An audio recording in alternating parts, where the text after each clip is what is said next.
अगर आप अभी तक शेड्यूल नहीं बनाते थे कि जब आप सोने जाते थे या सुबह उठते थे, तो आपको अब एक शेड्यूल बनाना है। मोमेंटम को बना के नहीं रखोगे तो एट द एंड यही 4 to 5 मंथ्स इन्हें सब लोग इसी में सबसे ज़्यादा फाइट मारते हैं। मगर फिर आपको ये लगता है कि बस हमने अब वो चैप्टर किया है, अब वो हम नहीं भूलेंगे। अगर आप उस चैप्टर को फिर नहीं रिवाइज करोगे तो जब आप टेस्ट देने जाओगे या नीट देने जाओगे तो उस चैप्टर से आपको कोई क्वेश्चन नहीं आएगा।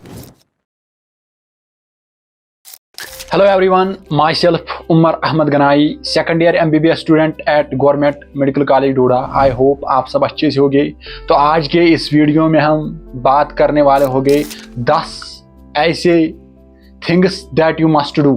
तो फर्स्ट थिंग इज दैट कि आपको ये पता होना चाहिए कि हमारी प्रिपरेशन किस लेवल पर है। वो आपको तभी पता चलेगा जब आप फाइंड आउट करोगे ऐसे चैप्टर जिनसे आपको क्वेश्चन नहीं बन रहे हैं, या ऐसे जो आपके चैप्टर जो इनकम्प्लीट हैं, या ऐसे कुछ चैप्टर जो आपने कंप्लीट किए भी हैं, उनके लेक्चर्स आपने देखे, उनके नोट्स आपने बनाए, मगर तब भी उनसे क्वेश्चन नहीं बन रहे हैं। तो जब आप इनको फाइंड आउट करोगे तो आपको फिर ऑटोमेटिकली पता चलेगा कि हमें किस चैप्टर को कितना टाइम देना है और जो चैप्टर वीक है उनको फिर कैसे स्ट्रांग करना है। तो ये आपको ज़रूरी करना है। और सेकंड थिंग इज़ दैट कि हाउ टू इम्प्रूव ये आपको तभी पता चलेगा जब आप उन चैप्टर्स को फाइंड आउट करोगे जिनसे आपको क्वेश्चन नहीं बन रहे हैं, या कुछ उस सब्जेक्ट को फाइंड आउट करोगे जो आपको बहुत ही डिफिकल्ट लग रहा है, तो तभी आप इस सेकंड चीज पर आओगे, how to improve.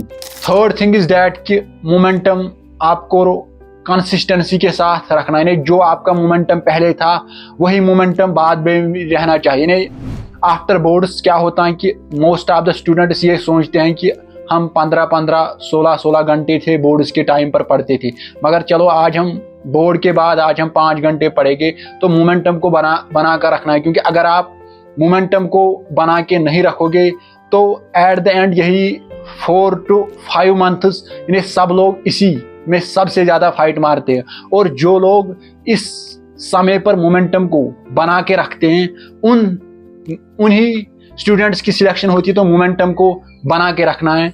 Fourth thing is that कि जो आपको मिस्टेक हो रहे हैं टेस्ट में, या आप अभी तक जो आपने टेस्ट दिए हैं उनमें जो मिस्टेक आपको हो रहे हो, उस मिस्टेक के लिए आपने एक अलग सी जो नोटबुक बनाई है उसको रिवाइज करते रहना है। और जो आगे वाले टेस्ट में जो भी आपको मिस्टेक होगे तो उनको, उस कॉपी को फिर आपको एटलीस्ट 1 वीक में रिवाइज करना ही करना है। नहीं, मिस्टेक को फिर जो आपको क्वेश्चन गलत हो रहा है टेस्ट में उनको फिर कैसे हमें उस टेस्ट के निकालना है और उस नोटबुक पर आपको हमें कैसे लिखना हो। पहले आपको क्वेश्चन को नोट डाउन करना है, फिर उसके साथ उस क्वेश्चन की सॉल्यूशन को आपको नोट डाउन करना है। और फिर जब आप प्रीवियस टेस्ट, जब आप नेक्स्ट टेस्ट दोगे तो एटलीस्ट उस नोटबुक को आपको एटलीस्ट एक बार नज़र देनी है, ताकि अगर उसी प्रकार का या उसी टाइप का क्वेश्चन दूसरे टेस्ट में रिपीट हो वो गलत नहीं होना चाहिए।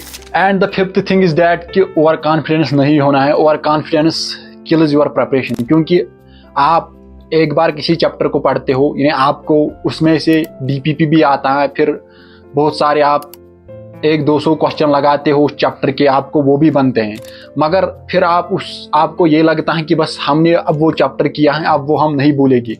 अगर आप उस चैप्टर को फिर नहीं रिवाइज करोगे तो जब आप टेस्ट देने जाओगे या नीट देने जाओगे तो उस चैप्टर से आपको कोई क्वेश्चन नहीं आएगा। तो ओवर कॉन्फिडेंस नहीं होना है, क्योंकि आपने कोई चैप्टर पढ़ा है, उसके जब आपने फर्स्ट टाइम उसको पढ़ा है, आपके उसके सारे कंसेप्ट आ गए हैं, तो फिर ओवर कॉन्फिडेंस नहीं होना है कि अब मैं इसको रिवाइज नहीं करूँगा। जब तक आप एक चैप्टर को बहुत बार रिवाइज नहीं करोगे, जब आप लेक्चर देखोगे तो फर्स्ट टाइम आपको लगेगा ये चैप्टर मुझे सारा कुछ याद है, मगर जब 2-3 महीने हो जाएंगे तो उसमें से फिर आपको 20% याद होगा, नहीं प्रीवियस कंसेप्ट आप सारे भूल चुके होंगे। तो इसीलिए रिवीजन बहुत इंपॉर्टेंट है। ओवर कॉन्फिडेंस नहीं होना है कि अब मुझे इस चैप्टर से सारा कुछ आता है, मैं अब इस चैप्टर को रिवाइज नहीं करना है। तो एवरी चैप्टर को आपको रिवाइज करना है एक पर्टिकुलर टाइम पर, फिर आप शॉर्ट टर्म मेमोरी फिर लॉन्ग टर्म मेमोरी में चली जाएगी। And the sixth thing is that कि टेस्ट आपको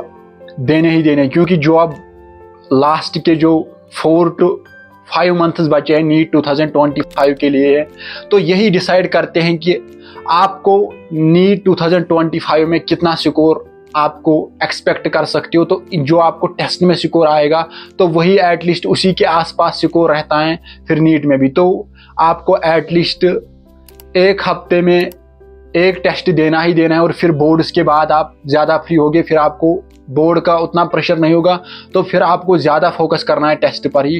तो एट बोर्ड के बाद आपको फिर एटलीस्ट एक हफ्ते में 2 टेस्ट फुल टेस्ट देने ही देने हैं, और टेस्ट से फिर जो भी मिस्टेक्स होंगे उनको नोट डाउन करना है। 7th थिंग इज़ दैट कि टाइम बहुत ही प्रीशियस है, यानी जो लास्ट के 4 to 5 मंथ्स का जो टाइम है, इसमें एवरी नीट एस्पिरेंट्स में फाइट मारता है। तो यही 4 to 5 मंथ्स बहुत बहुत इंपॉर्टेंट होते हैं, और ये जो ये टाइम है 4 to 5 मंथ्स, ये आपकी प्रिपरेशन को बना देंगे या आपकी प्रिपरेशन को ये ब्रेक कर सकते हैं। तो आपको जो भी आपको टाइम मिल रहा है आपको उसको एक अच्छे वे में यूटिलाइज करना है। और the 8th thing is that कि आपको अब शेड्यूल बनाना है। अगर आप अभी तक शेड्यूल नहीं बनाते थे कि जब आप सोने जाते थे या सुबह उठते थे, तो आपको अब एक शेड्यूल बनाना है कि आज दिन मुझे इस चैप्टर को रिवाइज करना है, इतने क्वेश्चन फुल टेस्ट देने हैं और प्रीवियस ईयर क्वेश्चन सॉल्व करने, और जो कॉन्सेप्ट वीक हैं उनको रिवाइज करना है, या जो सिलेबस अभी पेंडिंग है उसको रिवाइज करना है। तो एक प्रॉपर शेड्यूल बनाना है।